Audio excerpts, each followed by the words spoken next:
వేటకి వెళ్ళేటప్పుడు ఆ వేటని చేపలు అవి స్టాక్ లేకపోవడం వల్ల ఏంటంటే కొన్ని చేపలు పాడైపోతారు. ఆ చేపల్ని కొనుక్కుంటారు సార్. కొనుక్కొని కొనుక్కుంటారా?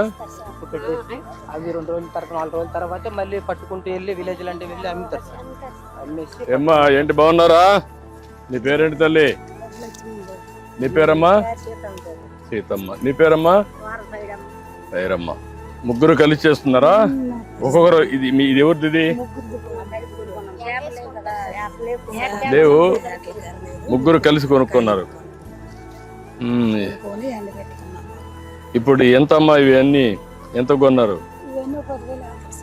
10,000 అయిందా? ఇప్పుడు ఈ చేపలన్నీ ఎట్లా చేస్తారమ్మా? ఇది ప్రాసెస్ ఇది ఎట్లా చేస్తారు? మొదటిగా కట్ చేస్తారు. దీంట్లో ఏమన్నా క్లీన్ చేస్తారా? ఇవన్నీ కూడా తీసేస్తారు. అది చేస్తారు. అది తీసేసి దీనికి ఏం చేస్తారు? మళ్ళా ఉప్పేస్తారు. గట్టిగా ఎండబెట్టేసి ఉప్పు కొట్టేసి నీటిలోని మళ్ళీ 2 రోజులకి తీసేసి ఆరబెడతాం. ఎన్ని రోజులు ఆరుతుంది? 3 రోజులు 4 రోజులు పడుతుంది. 3 రోజులు పడుతుంది. ఎన్ని గంటలు? ఒక్కొక్క రోజుకి ఎన్ని గంటలు? ఉదయం నుంచి సాయంత్రం వరకు పెడతారా? అది బాగా ఎండిన తర్వాత తీసుకెళ్ళి పట్టుకెళ్ళి పల్లె వెళ్ళిపోతాం. ఊళ్ళు మార్కెట్, పల్లెలు అమ్ముతారు. ఇప్పుడు మార్కెట్ ఉందమ్మా వీటికి? ఇక్కడ కాదు, ఊర్లో ఉందా? కొంటున్నారా?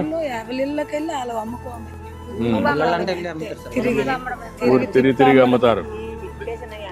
మోసేసి తిప్పేసి అమ్మడం. మీరే వెళ్తారా? వేరే వాళ్ళు పంపిస్తారా?